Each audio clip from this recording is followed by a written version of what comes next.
Sunday ngayon, mga sir, mga ma'am, mga bok. Pero kita nyo, nakasaing na tayo ng kaldero. Abangan natin ang masarap naming tanghalian ng around 3 p.m. na ng tanghali yan.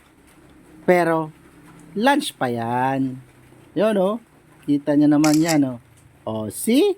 O di matakam kayo ngayon, hindi pa kayo nakatikim no ng ng native chicken. So yan ang naabutan namin sa aming delivery for today. So umpisahan na po ang balitaktakan ang ating pagbaba ng kanilang order. So as you can see, ayan oh, fully healthy po yung ating mga diniliver na tanim. Meron tayo ditong diniliver na klase-klaseng prutas. Merong yang has avocado, meron ding evergreen avocado, merong kalamansi, may lansones, may mangustin, merong aviark. Pinakabida po natin talaga yung aviark dahil yun po ang pinakamarami nilang order. So ayan, andito tayo ngayon sa farm ni Sir William dito sa Paranas, Samar. Hindi ko lang mawari kung Eastern Samar ba ito sila o Northern Samar na ba ito sila. Kaya Samar na lang ang gagamitin natin mga sir, mga ma'am. Anyway, ayan. Binilisan ko na, hindi pala. Yung lang, yung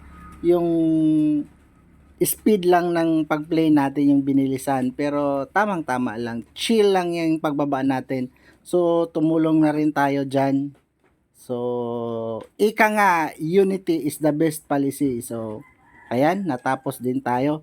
May dineliver din tayo dyan garden soil, chicken manure, tsaka molasses. Hindi ko lang masyadong na videohan yung molasses na yan.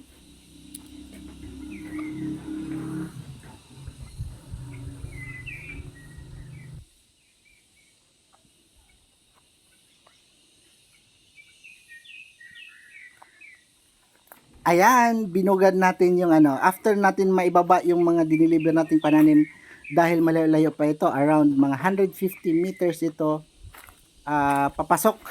Hindi na kasi nakapasok, maski 4x4 yung sasakyan natin, hindi pa tapos i-clearing yung para sa daan. So ayan, bumungad sa atin ang napakaraming mais.